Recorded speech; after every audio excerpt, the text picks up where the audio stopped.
forexbrokers.net, and we continue our trading academy with an interesting concept: Fibonacci ratios, Fibonacci level, the Fibonacci sequence, or whatever you want to call it.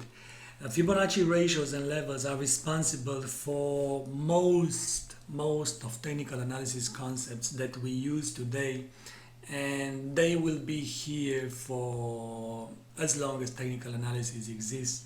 All trading platforms have the Fibonacci ratios and levels in their components. This is the MetaTrader.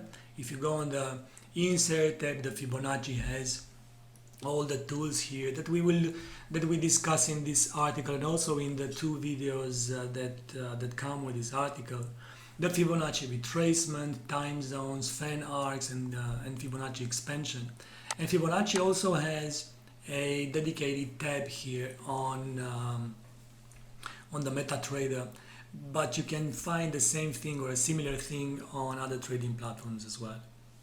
Fibonacci ratios, or the Fibonacci sequence, refers to the sum of the consecutive numbers, and the ratio between this sum is responsible for important levels in technical analysis. So if you add 0, 1, then you will have the sum of them would be 1, and then if you add 1 and 1, the sum would be 2. If you add 1 and 2, the sum would be 3. If you add 3 and 2, the sum would be 5. If you add 5 and 3, the sum would be 8, and so on and so forth. These are Fibonacci numbers, but the ratios between these numbers, the ratio persists, and the most important, or one of the most important ratio, is the 61.8, or the golden ratio. Traders, regardless of the trading setup or the trading theory or the trading strategy used, traders look at the 61.8, also called the golden ratio, as an important place to add to a bearish trend, or to enter a new position, or to close a certain trade. Anyways, to take some action around the 61.8 level. Now this is the euro and Japanese yen as an example, and we see that the market moves low. Market moves lower like this, and then we see that we can draw a trend line because it broke the previous lower high, higher low, sorry, on a bullish trend. It broke the higher low, bounced, and then we see that the market all the way to here formed the new lower low. This is the first condition to interpret a new trend. And then the market pulled a new lower low and then bounced higher.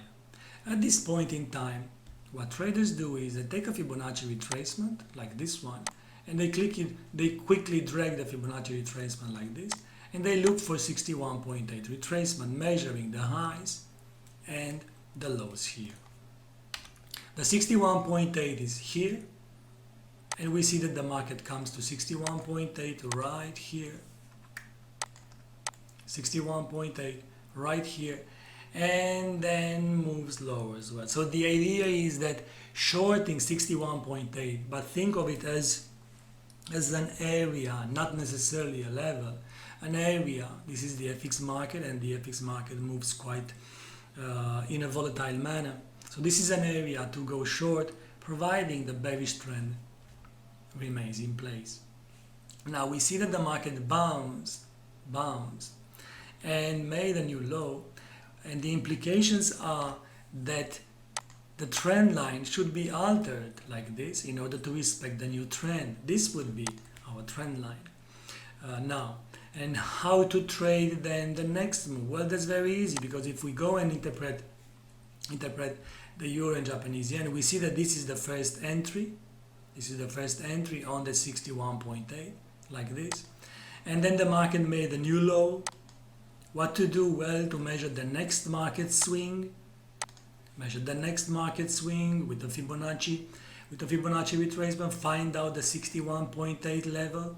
What's the bearish case here, the bearish thesis here, is that the market bounces, remains below the main trend line, and then the chances are that by the time that it approaches 61.8, see here, the area, not necessarily the level, it will go ahead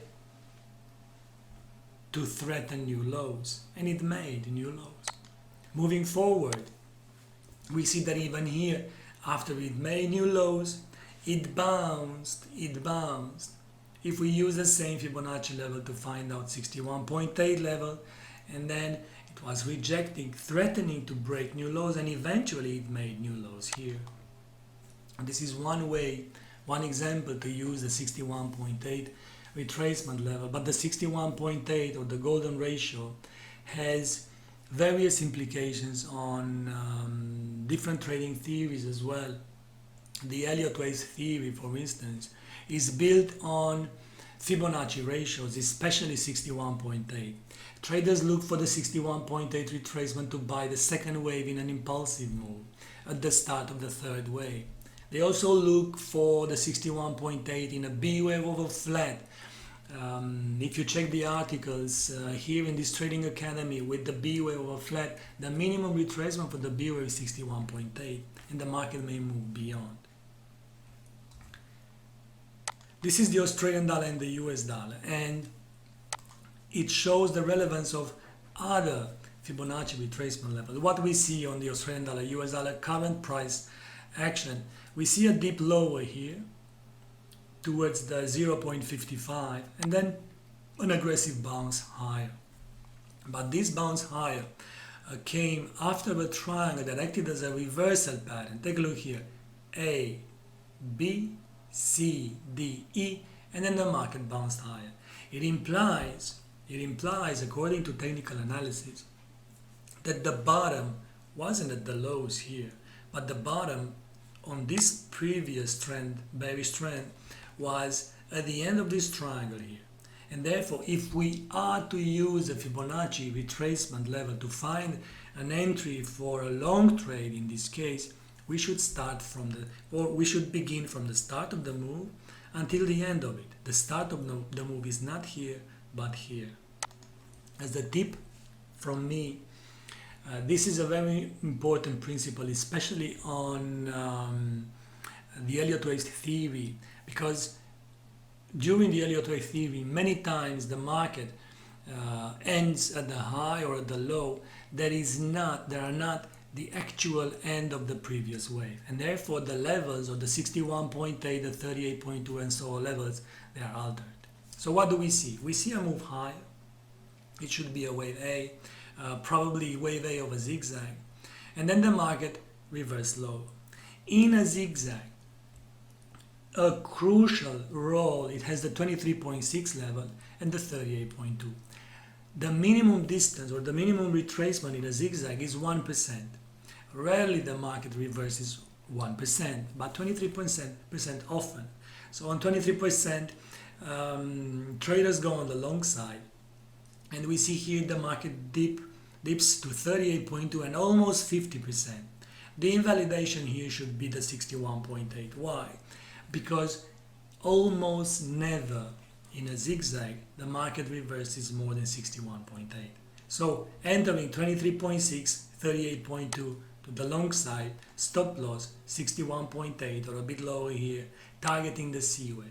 The C wave in a zigzag almost always has the same length of wave A. So you measure this one, project it from here, and you have your target, and as a result there is a very nice risk-reward ratio. The same thing, or a similar example, we can discuss on the gold market. Gold now bouncing to 1,700. Amazing on the monthly chart. But this was no easy trade for gold bulls, because the market consolidated here on the 38.2 level.